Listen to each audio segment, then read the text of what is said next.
Bueno, 22 horas 34 minutos, los pilares de la historia. Bueno, muchas gracias. Nuevamente acá recorriendo un poco la historia democrática del Uruguay, la historia de las elecciones y la historia del derrotero institucional del Uruguay en este año también especial. Bueno, por eso elegimos los temas, ¿no? Un poco para acercar a la audiencia a esta historia del Uruguay que a veces no se conoce tanto. Y bueno, reivindicar algunas cosas y traer algunas curiosidades que no vienen mal. Hoy también lo vamos a hacer. Así que bueno, vamos a hablar hoy de las elecciones de 1966, un poco siguiendo la cronología que nos venimos trazando. Ya hablamos del colegiado, hablamos de cómo este colegiado que se había creado en el año 52 se fue un poco desarrollando, con obviamente bastantes problemas, más allá de que por supuesto la historia política, económica del Uruguay en la década del 60 fue una década complicada. Llegamos a las elecciones entonces del 27 de noviembre de 1966, que por cierto se caracterizaron por un caos, ¿no? Básicamente fueron un tanto caóticas estas elecciones, por varias cosas. En primer lugar porque el Uruguay en 1966 llega en una crisis económica bastante profunda además. La economía del país venía atravesando una crisis que por lo menos venía desde 1959. Ya en el 55 la economía venía cayendo, ya el modelo de industrialización venía fracasando, lo habíamos dicho el programa pasado, ¿no? Cuando hablamos del triunfo del Partido Nacional. Los blancos no habían logrado mejorar la economía, salvo en los primeros 3 años de la década del 60, que había logrado cierta estabilidad la inflación. En realidad se venía atravesando por una crisis muy profunda. De hecho, en el año 65 se desarrolló una crisis financiera bastante importante con el cierre del Banco Transatlántico. Era el banco privado más importante que había en el Uruguay en ese momento, y el Banco Transatlántico da quiebra en abril de 1965, lo cual generó un año bastante malo, ¿no? En términos económicos, en donde el Banco República tuvo que respaldar a los ahorristas del transatlántico, tuvo que pedir un préstamo al Fondo Monetario Internacional, a su vez se devaluó la moneda y eso llevó a una inflación que trepó allá por el 80%. De hecho, el año 65 se lo conoce en términos económicos como el año terrible. Incluso se llegó a hablar de golpe de Estado en ese año.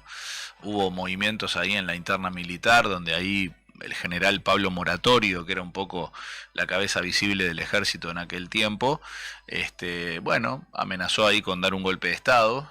Y se dio una cosa muy particular, y es que desde el propio diario El País en 1965 se hablaba de dar un golpe de Estado, con la curiosidad de que el dueño del diario El País era el presidente del Consejo Nacional de Gobierno, ¿no? Washington Beltrán. O sea, desde el propio diario del presidente del Consejo de Gobierno se hablaba de dar un golpe de Estado, una cosa muy loca, pero que en la década del 60 era posible que pudiera pasar. Después los problemas políticos, ¿no? Primero, los partidos en ese momento, en la década del 60, estaban profundamente divididos, no lograban acordar en la interna mismo de ellos, algo que hoy nos parece curioso, nos parecería curioso, pero los partidos políticos estaban muy divididos a tal punto que no podían lograr ningún acuerdo. Es más, los blancos presentaban proyectos de ley que los propios diputados y senadores blancos rechazaban. Es decir, el Consejo Nacional de Gobierno enviaba un proyecto de ley al Parlamento y los propios diputados blancos lo rechazaban. Esto nos habla de ese enfrentamiento entre fracciones partidarias, ¿no?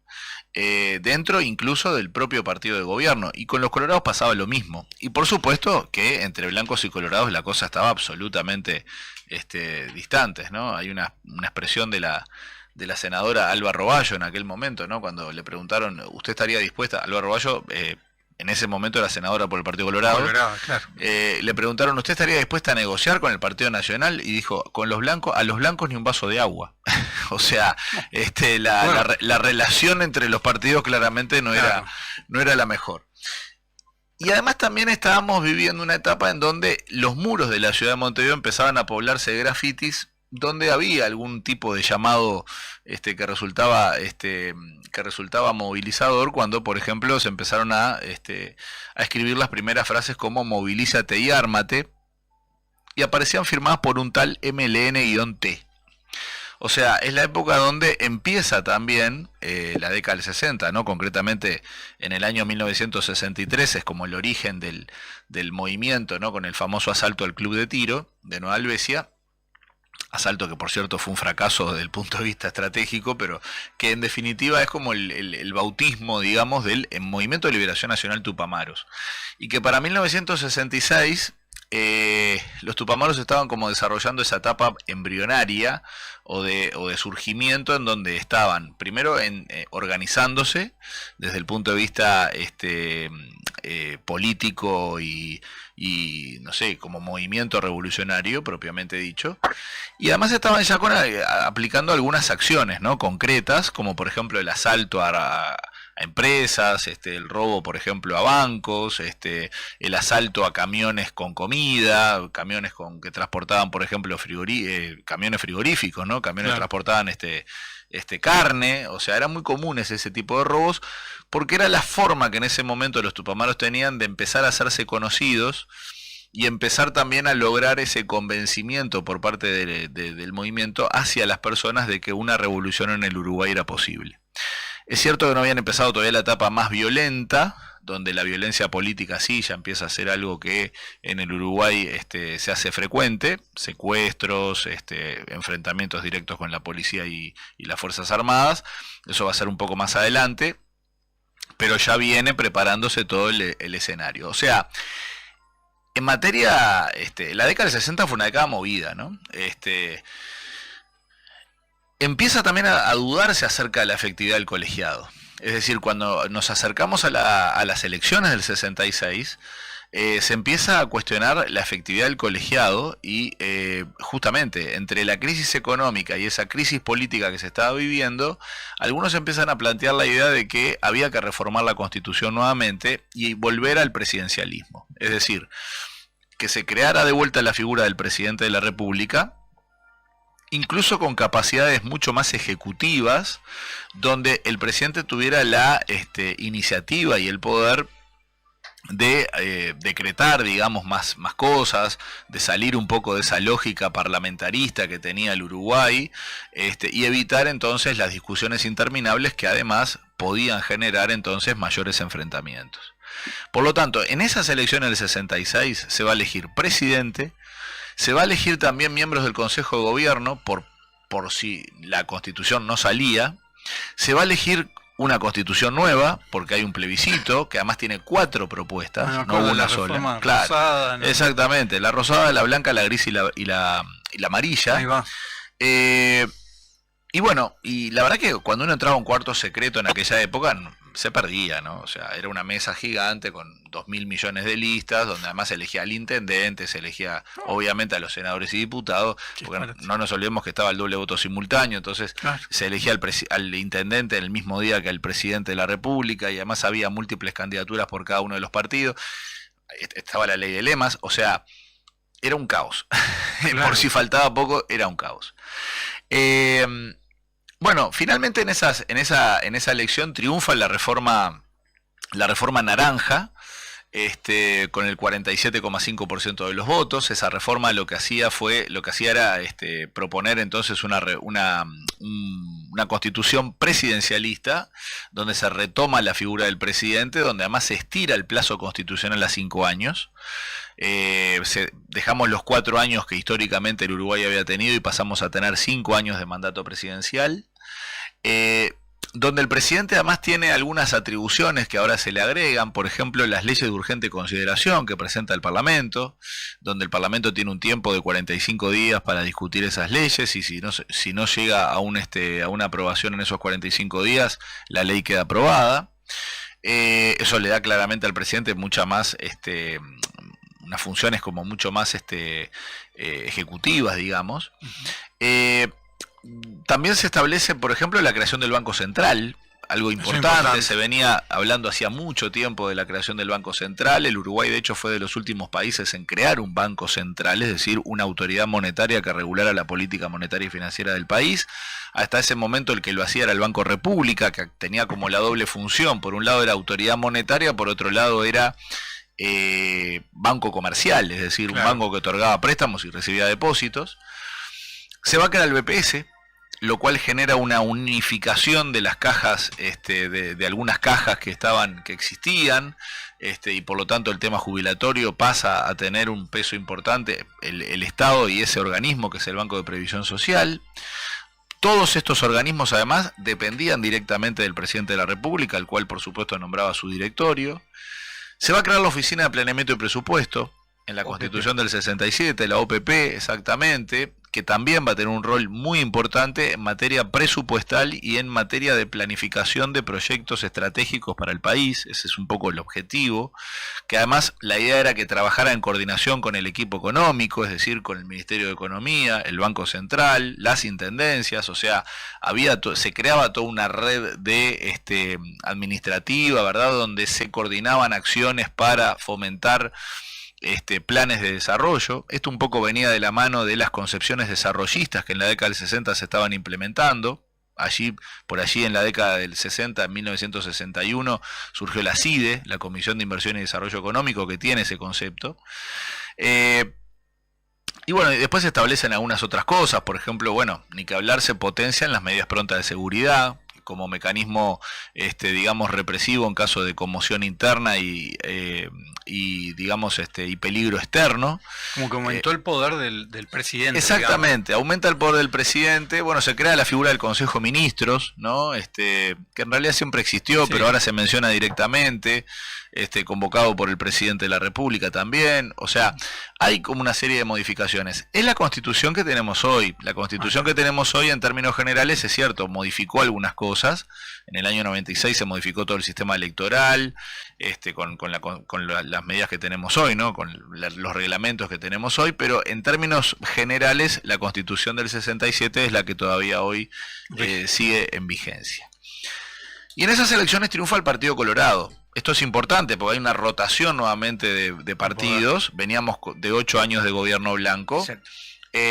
Y vuelven los colorados al poder. Ya en las elecciones del 62 a los blancos muy bien no les había ido, habían ganado pero por 20.000 votos nada más. Y ahora los colorados terminan ganando. Y ganan con la presencia de un candidato interesante, ¿no? Como fue el general retirado Oscar Diego Gestido, un hombre que venía de la Fuerza Aérea, que tenía una trayectoria política muy corta, apenas había sido integrante del Consejo Nacional de Gobierno por la lista 14 en el año 1963 a 1966, había actuado en algún organismo público, como por ejemplo AFE, pero en realidad no tenía una carrera política extensa, pero se lo veía como una figura de renovación. Es decir, la lista 14, que era la vieja lista conservadora del Partido Colorado, venía experimentando un proceso de cambios y de renovación dirigencial. Su líder histórico, César Valle Pacheco, el hijo de Valle Ordóñez, murió ese año 66 y se había retirado además de la política en el año 63. Y Gestido fue como el heredero, ¿no?, de César Valle. Además con una imagen bastante interesante. Se lo vendió como un candidato que era honesto y trabajador, ¿no? Porque un poco se salía, ¿no?, de esa concepción que había de los políticos en la década del 60 de que básicamente no trabajaban y que además cuando lo hacían para defender sus privilegios personales o los de algún grupo económico. Entonces, Gestido un poco salía de esa imagen del político, no sé, medio corrupto y medio chanta, y se transformaba en ese político honesto, trabajador, que velaba por los intereses del pueblo. Brindaba una imagen muy familiar de clase media uruguaya, ¿no? Se lo fotografiaba, por ejemplo, con su familia, sus hijos, los nietos chiquitos, en el living de su casa, una casa común y corriente, nada de lujos. De hecho, Gestido cuando gana las elecciones, lo primero que anuncia es que va a vivir en su casa. O sea, a Gestido no lo pudieron convencer para que cambiara el teléfono, por ejemplo. Entonces uno lo buscaba en la guía y decía Oscar Gestido. Lo podía llamar. La gente lo llamaba, de hecho. Necesito. Y atendía a la esposa, claro. Le decía, está el general, no se encuentra en este momento. Claro, todo el mundo de la siesta le decían, bueno, que se vaya o sea, lo insultaban, ¿no? Le decían cosas. Claro. Pero esto es cierto, o sea, la imagen que daba Gestido era la de ese hombre, nada, la clase media uruguaya, era el prototipo de la clase media uruguaya. Que accedía ahora al gobierno. La imagen de militar también le daba esa idea de severidad. O sea, era como ese, además era un hombre grande, ¿no? Era un hombre robusto, que uno lo miraba y imponía respeto. Sin embargo, no era así. O sea, Gestido no era un hombre que fuera malo, digamos, o no tenía esa impronta de severidad. O sea, uno ve una foto de Gestido y se pone medio mal, medio nervioso. Uno escucha hablar después a Gestido y le da hasta le toma cariño. O sea, en YouTube hay alguna cosa de Gestido y uno lo escucha hablar y dice, quiero que sea mi abuelo. Es como una cosa que le da ternura. Claro. Y tuvo buenas intenciones este hombre. O sea, cuando asume la presidencia realmente, Gestido quiere cambiar un poco la cuestión ahí, la orientación sobre todo económica del país, queriendo volver al viejo vallismo, es decir, al Estado intervencionista, el Estado que fomentaba, por ejemplo, las políticas sociales, el Estado que fomentaba sobre todo la industria, ¿verdad?, a través de los subsidios y la participación del Estado. Pero claro, choca con diversos intereses, entre ellos el del Fondo Monetario Internacional, por ejemplo, ¿no?, que ya estaba obviamente presente en la economía uruguaya y que hablaba más de la liberalización de la economía que del intervencionismo. Claro. Entonces hay como choques ahí de corrientes ideológicas que fue muy difícil de evitar y que además chocan con la realidad del país. O sea, en junio de 1967 concretamente se venían vencimientos de deuda que había que pagar y el Uruguay literalmente no tenía un peso. No tenía caja. No tenía caja, no tenía plata, no tenía nada, no había nada. Para peor, ese año había sido muy malo en términos de exportaciones, las exportaciones habían bajado de precio, por lo tanto los ingresos de divisas al país habían sido muy bajos, las inversiones también, las inversiones extranjeras sobre todo, y para peor habíamos tenido esta sequía, o sea, no nos faltaba nada. Entonces, claro, es una cosa terrible. Empezó en el 59 con las inundaciones, los cambios que vos decías. Ahí está, claro. O sea, la inflación. La inflación terrible, o sea, no se podía combatir eso. Gestido incluso asume con un discurso que le quería poner fin a la inflación porque él decía que la inflación era producto de los especuladores. Entonces, claro, toda esa imagen de Gestido en junio empieza a decaer porque había que negociar con el Fondo Monetario el pago de la deuda. Claro. En aquel momento no pagar la deuda era impensable porque, entre otras cosas, estamos en el año 67 y la alianza con Estados Unidos es inevitable. Es más, ese año vino Lyndon Johnson, presidente de Estados Unidos, a una conferencia en Punta del Este y había que hacer los deberes con Estados Unidos. Claro. Era obvio. Uruguay además era un país aliado a Estados Unidos, es más, había votado, por ejemplo, la expulsión de Cuba de la OEA. Es decir, había roto relaciones con la Unión Soviética, o sea, claramente teníamos una impronta pro-norteamericana y era impensable en aquel momento, en ese mundo de la Guerra Fría, del comunismo versus el capitalismo, etcétera, y de las alianzas hemisféricas, era impensable no pagar la deuda externa. Entonces había que negociar con el Fondo Monetario Internacional, y el Fondo Monetario, por supuesto, que lo que dice es, primero, realizar un ajuste fiscal. Siempre.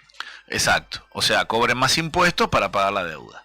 Y el Estado tuvo que aplicar ese ajuste fiscal, donde se aumentaron las tarifas, se aumentó el boleto, se aumentaron los impuestos, se levantaron los subsidios que tenían algunas industrias, por lo tanto empieza a haber desempleo. Claro. Es decir, toda esa política económica que tenía Gestido como idea desde marzo hasta junio, en 15, 20 días, digamos, que empieza a caer, y para el mes de agosto, septiembre...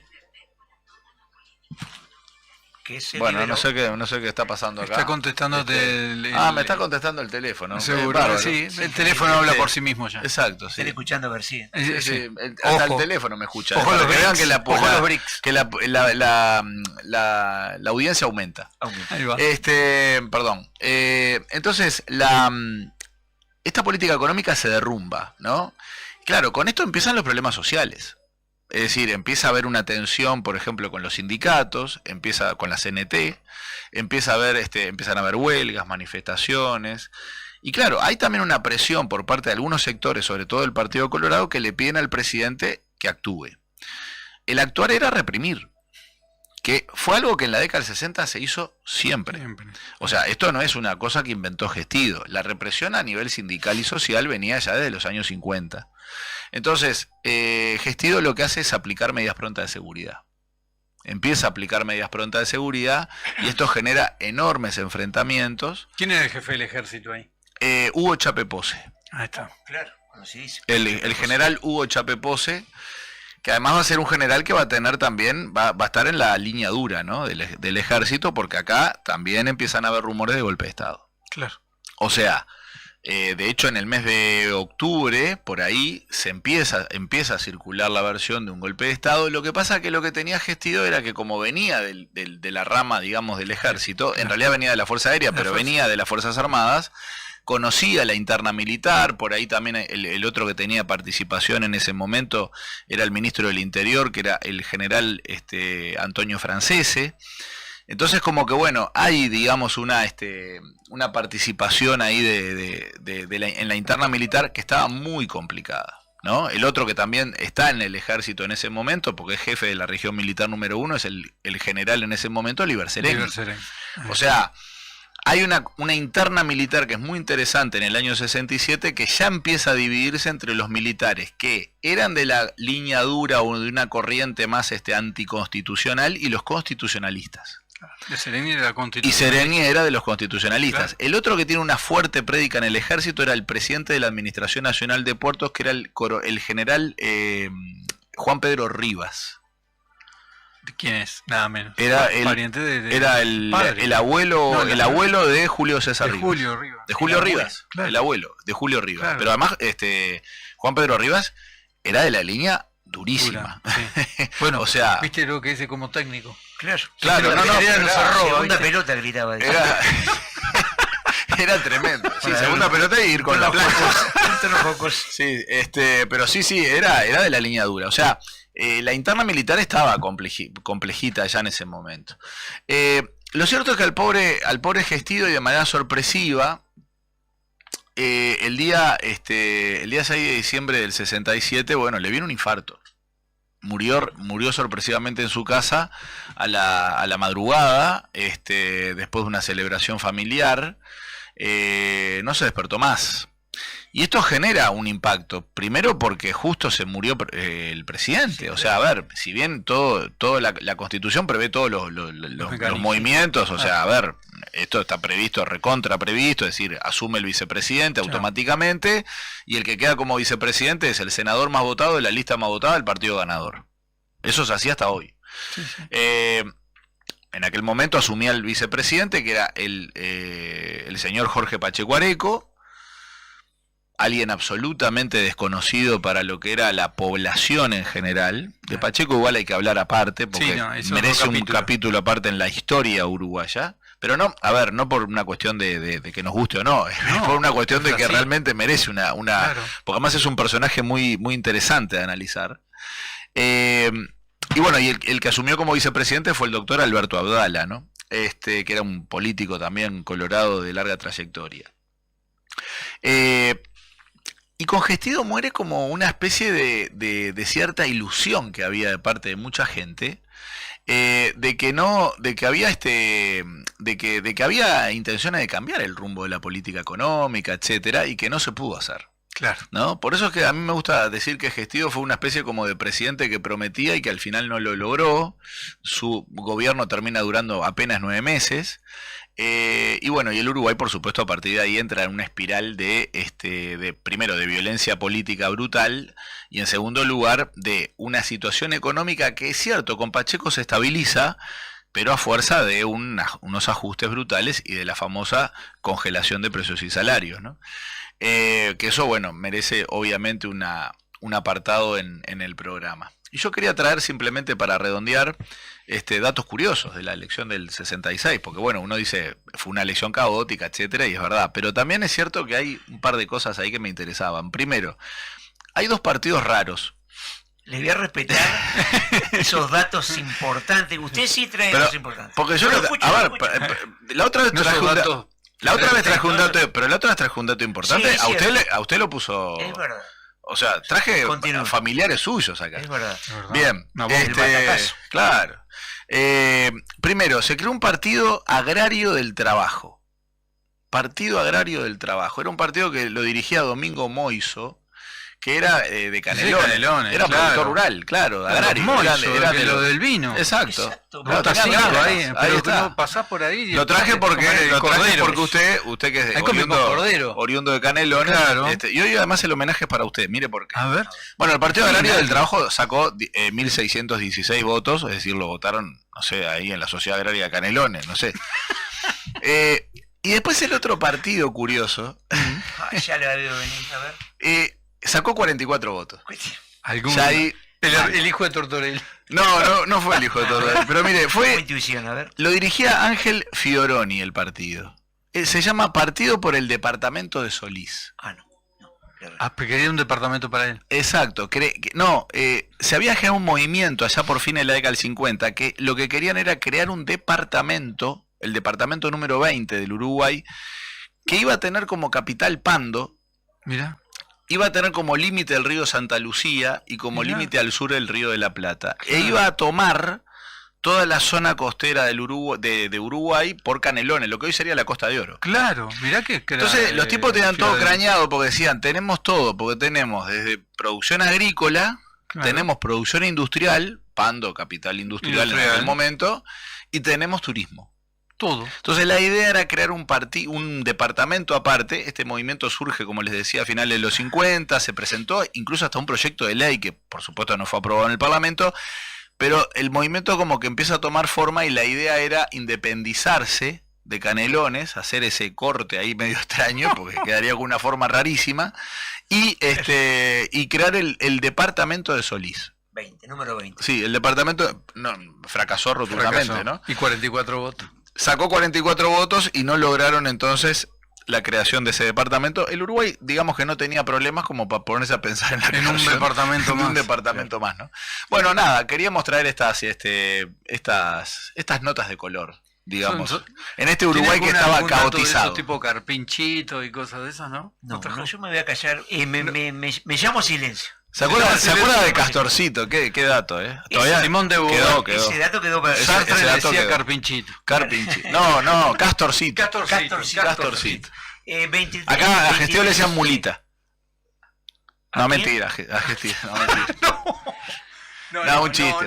No, cierre bien, García, está bien lo que está haciendo. 23 horas 2 minutos, tenemos que ir cerrando esta noche, porque está la gente de Luis Benech y la mesa redonda ahí en Las Gateras, para seguir la transmisión en vivo de Radio Fénix. Radio Fénix. Canelones 1969.